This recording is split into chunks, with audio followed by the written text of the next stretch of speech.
一起来看精彩短剧《王府继兄宠我如宝，亲哥却后悔了》故事解说。重生归来的文星洛早已看透镇北王府的冰冷真相，前世他寄人篱下，步步谨慎，在高墙深院中受尽冷暖搓磨。外人皆称颂镇北王府权势滔天，门风清正，唯有他亲身亲历，知晓这座府邸看似光鲜，实则凉薄刺骨。老太妃端庄持重，规矩森严，极少流露温情。四位王府公子个个性情疏离，薄情寡义，无一人真心待他。尤其是世子谢观澜，年少身居高位，城府深沉，心性冷厉，人前温润端方，人后冷漠孤高，周身常年带着生人勿近的寒气。历经前世种种磨难，文星洛心底唯有通透释然。纵使王府权倾一方，终究抵不过原生父亲那一丝纯粹的温情。当初母亲改嫁镇北王，年幼的文星洛别无选择，被迫踏入这座金碧辉煌的牢笼。早早看清了权贵圈层的尊卑势力，人情冷暖。反观姐姐文月影，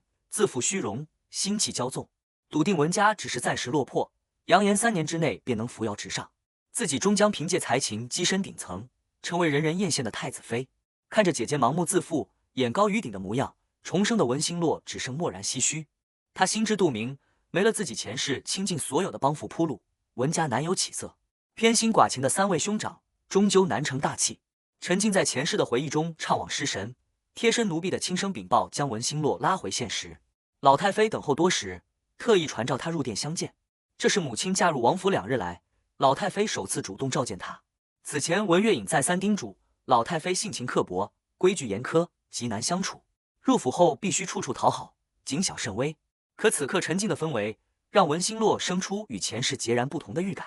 心中大半忐忑悄然消散。文星洛立于殿外廊下等候，奴婢独自入内通禀。隔着层层帘幕，老太妃温和宽厚的声音缓缓传出，全无半分严苛刻薄。老太妃坦言自己出身将门，半生戎马相伴，只有一子4孙，从未养育过娇柔女儿，心中一直期盼能有一个细腻温顺的小姑娘，悉心娇养，温柔呵护，长成通透温婉的模样。真切温和的话语彻底打消了文星洛的顾虑，让他明白文月影口中刁钻刻薄的老太妃全然是不识偏见。不多时，气度金贵、身姿挺拔的谢观澜缓步入殿，出言劝阻祖母。他言辞恳切，思虑周全，直言老太妃准备的见面礼太过贵重。文星洛初入王府，根基浅薄，骤然受此厚礼，只会心生惶恐，无所适从。老太妃深以为然，暂且收起丰厚银票，打算日后择机再赠与他。廊下的文星洛将这一幕尽收眼底，认清了这位传闻中最难相处的王府世子。此刻的谢观澜在祖母身前礼数周全，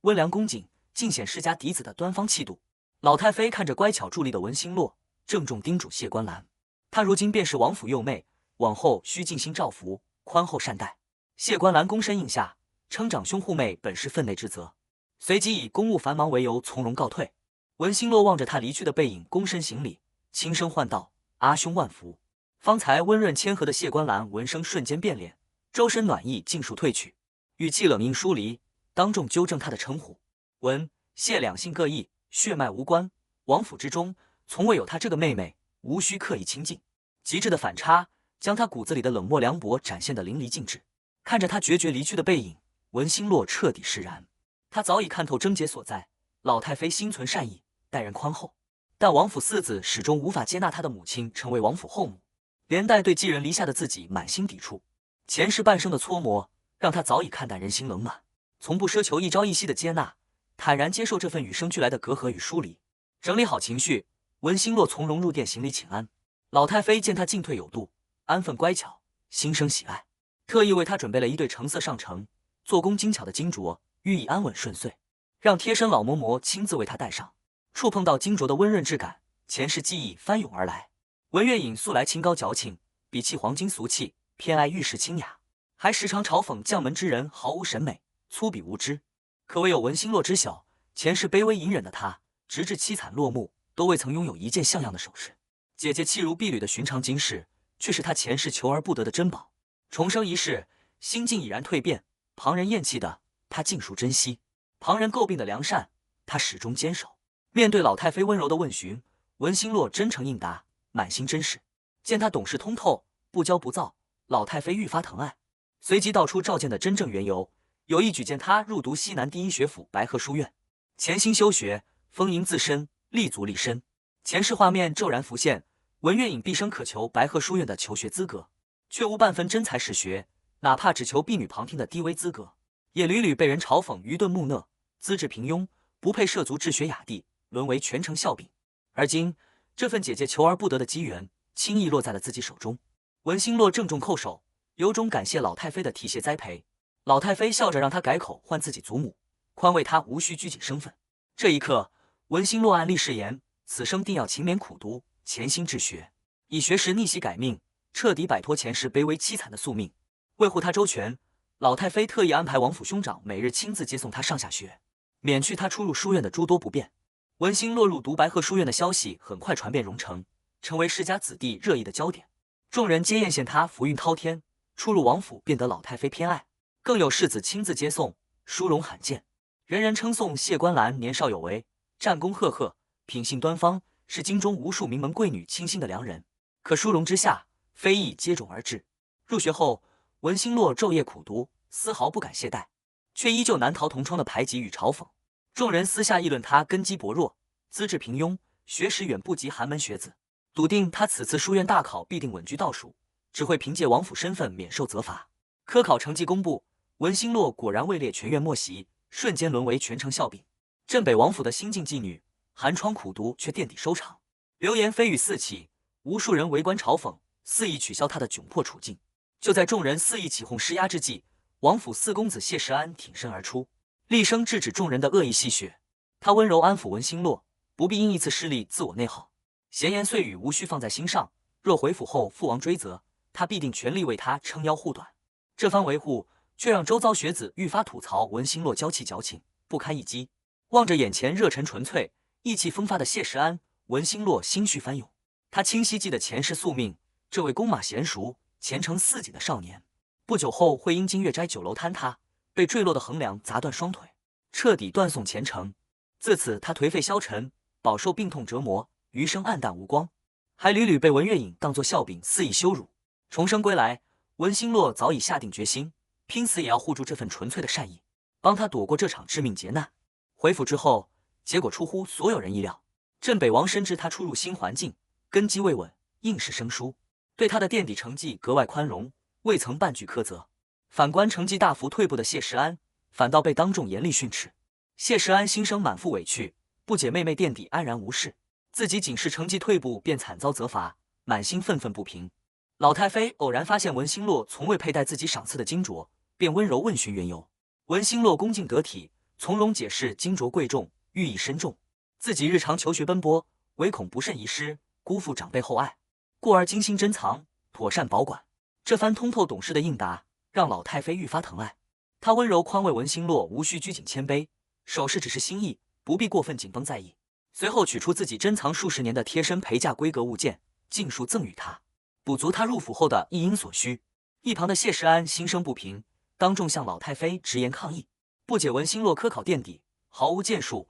不被责罚，反倒屡屡得赏，独享偏爱。老太妃耐心开导，文星洛身为女子，心思敏感脆弱，需温柔呵护；而他身为将门男儿，体魄坚韧，心性刚强，适度惩戒是砥砺历练。同时严肃训斥他，身为兄长，不该与幼妹计较争抢，心胸狭隘。谢石安纵然满心不甘，也只能遵从祖母旨意，压下情绪作罢。赏赐落幕，谢观澜单独召见文星洛，深知二人之间隔阂深重。文星洛主动表态，自己从未贪图王府富贵权势，只求安稳求学，静心度日，愿意归还所有贵重赏赐，只求无争无扰。谢观澜神色清冷，语态深沉，表面叮嘱他好生珍藏祖母心意，莫负厚爱，实则句句暗藏敲打，警示他务必安分守己，谨守本分，不得恃宠而骄，搅动府中纷争。文星洛心思通透，尽数领会其中深意，恭敬遵从叮嘱。不久后，王府流言四起，有人恶意造谣，称文星洛粗心大意，将老太妃赏赐的贵重物件掉入池塘，一时非议缠身，口碑受损。恰逢此时，文家三位兄长登门，等候在王府后门，执意要与他当面商议要事。三兄弟全然不顾兄妹情分，开门见山逼迫文星洛退让名额。如今全城皆知他科考垫底，资质愚钝，根本无读书天分，留在书院只会自取其辱。他们强硬要求他将白鹤书院的珍贵入学名额让给才情出众、自幼娇养的文月隐，笃定文月隐入学必定学有所成，远胜于他。至亲的自私偏心，步步逼迫，让文兴洛心底彻底寒凉。他一起在文家的经年不公，文月隐独占豪宅雅室，师从名师，锦衣玉食，而自己终日包揽粗活，居无好所，无人疼爱。家人常年怪罪他，认定是他冲撞文月隐，才导致姐姐自幼体弱，事事逼他谦让委屈，成全他人。可真相截然相反，文月隐幼时体弱受寒，本是3位兄长寒冬带他外出贪玩所致，这份过错却被尽数栽赃给年幼懵懂的文兴洛。经年累月的莫须有罪名，让他受尽苛责，尝尽委屈。而偏心的家人从未有过半分愧疚，即便知晓全部真相，3位兄长依旧固执偏袒，认定家中所有优质资源都该归于文月隐。他们肆意嘲讽，步步紧逼，勒令文兴洛主动请辞，让出名额。见他沉默不语，便假意夸赞他懂事乖巧，笃定他定会顺从安排。面对家人的道德绑架，文兴洛从容抬眸，淡然反击。他缓缓告知3人，老太妃体恤他孝顺安分，格外恩准他可携家人入学，额外增设了一个名额，允许他任选1位兄长入读。只是手足皆是至亲，他难以抉择，故而迟迟未定。听闻还有额外求学机缘，原本同心逼妹退让的3兄弟瞬间瓦解同盟，各怀私心，相互猜忌，彼此提防，人人都想独占名额，又不愿率先开口表露心思。最终几人相互推诿，拖延答复，逼迫文兴洛让名额的闹剧就此瓦解。这场手足反目、逐利相争的荒唐戏码，被折返府邸的谢观澜尽收眼底。他冷眼看穿文兴洛借力打力、巧妙破局的心思，淡淡一句2桃杀3士，满是玩味审视与深沉探究。文兴洛故作懵懂无知，坦言自己才疏学浅，科考垫底，听不懂世子高深言辞。谢观澜并未拆穿他的伪装，抬手亮出手中花灯，语气骤然冰冷刺骨，厉声警告他，若敢用算计挑拨之术搅动王府纷争，制造矛盾，他便会如碾碎花灯一般，摧毁他所有依仗与心思，勒令他安分守己，恪守本分。风波过后，文家几经争执权衡，敲定由文家大哥与文月引入读书院。与此同时，文兴洛得知谢世安独自前往金月斋用膳，前世劫难记忆瞬间翻涌，连日阴雨，木质楼阁受潮松动，今日必定坍塌。谢世安的双腿、前程皆会毁于一旦。为阻止悲剧重演，文兴洛火速赶赴金月斋，第一时间找到掌柜，精准指出楼体横梁的安全隐患，苦口婆心劝说其全面排查检修，火速疏散所有宾客，规避坍塌风险。正在楼中用餐的谢世安对突然赶来的文兴洛满心疑惑，听闻是他及时察觉隐患，出言警示，才救下满店众人。他又惊又暖，彻底改观了对文兴洛的固有印象。从前他误以为他攀附权贵，心性功利，如今才看清他善良纯粹，通透赤诚。他真心接纳这个妹妹，郑重许诺往后必定尽心护她周全，不许任何人欺凌刁难。就在全员撤离、清空酒楼的瞬间，整座木楼轰然坍塌，尘土飞扬。因处置及时，这场惊险事故无一人伤亡，有惊无险。混乱之中，文兴洛不顾安危，冲入废墟救下一名滞留的3岁幼童，果敢善良的模样让众人愈发敬佩。死里逃生的谢世安满心感念，直言自己的性命前程皆是文兴洛所救。老太妃听闻始末，连连感慨他是王府的有福之人，救命恩人，一心想要重重报答。面对所有感激与夸赞，文兴洛谦逊淡然，一一推辞。他坦言一家人互帮互助本是分内之事，无需言谢。这般通透懂事、温柔纯粹的性子，让老太妃愈发疼爱怜惜。此事过后，老太妃与谢观澜皆心生疑虑，往来酒楼宾客无数，为何唯独出入王府的文兴洛能精准察觉无人留意的细微隐患？2人暗自猜疑他刻意布局，博取好感。面对层层试探，文兴洛从容坦荡，坦言曾亲眼目睹木楼坍塌惨状，故而对木质建筑隐患格外留心，纯属无心之举，毫无算计之心。众人见他言辞真挚，便不再深究。老太妃贴心唤他品尝自制枣泥糕，氛围温馨融洽。谢世安趁势致歉，坦言此前因家中变故，难以接受继母入府，连带偏见，疏远文兴洛。如今看清他的品性，真心认下这个妹妹。文兴洛温柔改口唤他四哥，2人彻底消解隔阂，和睦相处。老太妃60大寿将至，王府上下紧锣密鼓筹备寿宴，张灯结彩，喜气融融。谢世安知晓文兴落入府不久，手头拮据，无力购置贵重贺礼，便提议2人凑钱和买寿礼，约定次日同去锦里街挑选物件。2人上街选礼时，偶遇文家3哥与文月隐。文月隐看中一枚蝴蝶银钗，正要伸手摘取，却被文兴洛抢先拿起，文家三哥当即当众厉声斥责，怒骂文兴洛蛮横争抢，毫无教养，逼迫他将银钗让给先看中的文月影。谢世安立刻挺身护在文兴洛身前，气场凌厉，强势护妹，厉声警告文家三哥不许肆意欺凌。面对王府四公子的威慑，三哥瞬间气焰全无，心生忌惮。谢世安借机缓和氛围，打趣着让文兴洛甜甜唤他四哥哥，方才作罢。当众落了颜面的文家三哥满心愤懑，就是重提，刻意拿捏，嘲讽文兴洛攀上王府高枝便忘本自大，昔日常年为他洗衣劳作，俯首听令，如今一朝得势便目中无人，强硬逼迫他回文家赔罪服软。这般刻薄得寸进尺的言论彻底惹怒谢世安，他厉声怒斥对方妄自尊大，竟敢逼迫王府小姐俯身劳作受辱，随即出手教训嚣张跋扈的三哥。三哥又惊又怒，叫嚷不休。谢世安态度强硬，毫不退让，直言自己便是道理，不服尽可对峙。一旁的文月影立刻切换柔弱人设，泪眼婆娑，当众卖惨，哭诉文兴洛忘恩负义，攀附权贵，绝情绝义，扬言文家从此与他断绝亲缘，再不认他这个女儿。这场难堪的亲情撕扯，彻底磨灭了文兴洛对原生家庭的最后一丝念想。他神色淡然，心绪平静，当众表态彻底斩断与文家的所有牵绊，再不认这群凉薄自私、偏心寡情的亲人。谢世安见他情绪低落，温柔宽慰，贴心哄慰，慢慢抚平他心中郁结。风波未平，文月影依旧在外塑造温柔懂事的人设，刻意对外彰显兄长偏爱，假意质问文兴洛，自己体弱好学，为何不肯感念亲情，礼让求学名额。文兴洛一眼看穿他虚伪卖惨的心思，顺势询问文家三哥是否真心想要入学，直言甘愿拱手相让。三哥瞬间慌乱推脱，连连声称自己无心治学。兄妹二人一唱一和，曲解他的善意，污蔑他心机深沉，还嘲讽他只是王府一时新鲜的乐子，新鲜感褪去终将被舍弃。寿礼筹备迟迟未定，手头拮据的谢世安心急之下，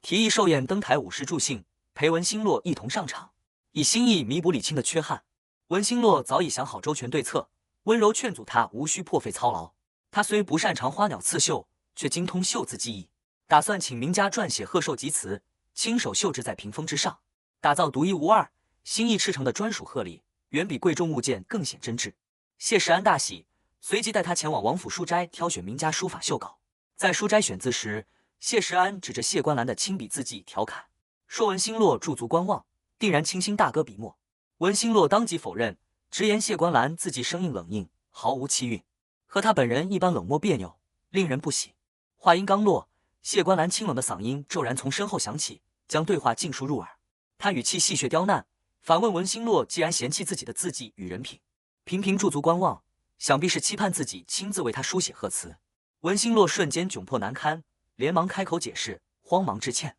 谢观澜假意应允帮忙，转瞬便以公务繁忙为由推脱，刻意让他的期盼落空，徒留难堪。文兴洛暗自吐槽他心胸狭隘，睚眦必报，无奈之下，只得打算次日求助书院好友代写贺词。次日，文兴洛如约带着文家大哥与文月影前往白鹤书院，兑现此前的口头承诺。可书院规矩森严，二人无入学资质，被仆役直接拦在门外，不得入内。文家兄妹当场颜面尽失，狼狈不堪，连忙催促文兴洛出面求情解围。文兴洛见状，当众揭穿所有谎言。他坦然告知为官学子，所谓额外入学名额，只是自己为自保编造的假话。老太妃从未应允文家任何人入学，他强忍多年委屈，诉说自己在文家终日劳作，无缘治学的卑微过往，坦言自己拼死也要守住这份求学机缘。真相大白，众人纷纷唏嘘共情，齐声指责文家兄长偏心冷酷，压榨幼女。文月影见舆论反转，立刻故作愧疚懂事，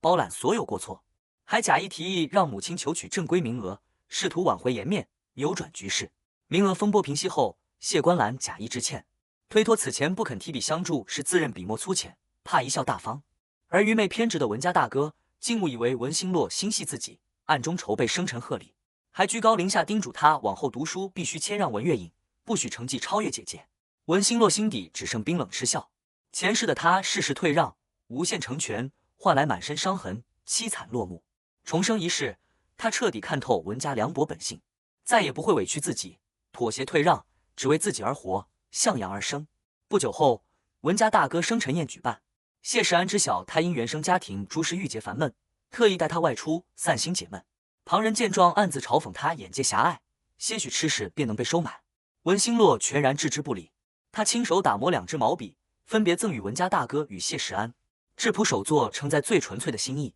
可偏心成性的文家大哥依旧曲解善意，假意规劝他修身立德，向文月隐看齐。文家众人更是恶意揣测，嘲讽他失了王府依仗，才刻意回原生家庭讨好献殷勤。就在众人轮番嘲讽，步步刁难之际，谢石安骤然现身，气场全开，强势挡在文兴洛身前。他厉声警告在场众人，文兴洛是他亲自护着的妹妹，谁敢折辱于他，便是与他与镇北王府为敌。强势威慑瞬间镇住全场，喧闹众人尽数噤若寒蝉。风波平息，文兴洛望见默然伫立的谢观澜，前世寒凉记忆再度翻涌。前世他为讨好谢观澜，强行饮酒应酬至魏晋鸾，险些殒命，卑微付出毫无回馈。他被指婚太子时，谢观澜仅赠予舞台嫁妆，转头却为文月隐筹备摆台厚礼，悬殊偏爱极尽讽刺。念及过往，他心底最后一丝悸动彻底消散，再无半分牵绊。文家大哥依旧不依不饶，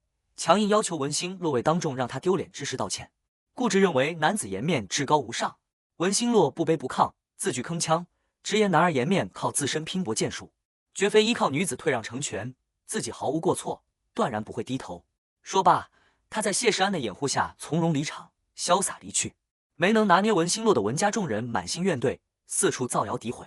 污蔑他心计深沉，工于心计，靠着算计笼络王府人心。不过是一时侥幸，迟早会被揭穿真面目，扫地出门，一无所有。面对漫天流言蜚语，文兴洛全然淡然处之，唯独心底生出一丝疑虑，本该残废落魄，终生遗憾的谢石安，因他的干预得以安然无恙，前程坦荡。或许这片重生天地之中，不止他一人携前世记忆归来。老太妃60大寿如期而至，王府张灯结彩，宾朋满座，盛况空前。文家众人厚着脸皮赴宴，妄图攀附权贵，混入场域，同时伺机揭穿文兴洛的真面目，让他当众出丑。文家二哥笃定，文月隐才情样貌远超文兴洛，必定能赢得老太妃偏爱，惊艳全场。寿宴之上，宾客云集，文兴洛迟迟未现身。文月隐趁机暗中挑拨，恶意诋毁，污蔑他顽劣任性，不懂尊卑，失礼长辈，向来贪玩缺位，败坏喜庆。刻薄话音刚落，庭院锣鼓齐鸣，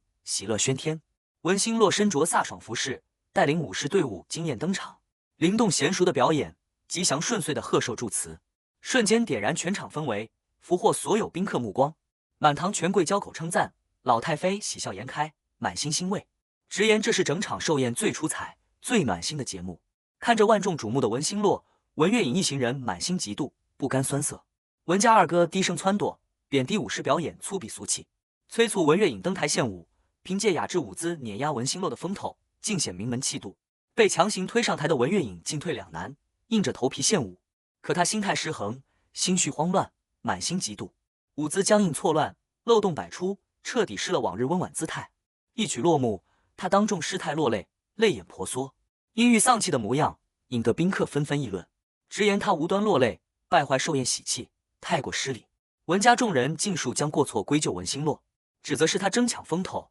刻意施压，逼得体弱的文月隐当众出丑，狼狈落泪。喧闹过后，文家二哥取出一把陈旧褪色的旧戒尺，当众翻出陈年旧账施压。这把戒尺曾常年悬挂在年幼的文兴洛床头，伴随他无数压抑委屈的日夜。二哥当众提起他7岁旧事，当年年幼的他不慎弄坏文月隐一支5两纹银的毛笔，便被家人无限放大过错，常年苛责惩戒。一桩桩尘封旧事，赤裸裸揭露了文家长年苛待幼女、偏心长女的冰冷事实，让在场众人无不唏嘘动容，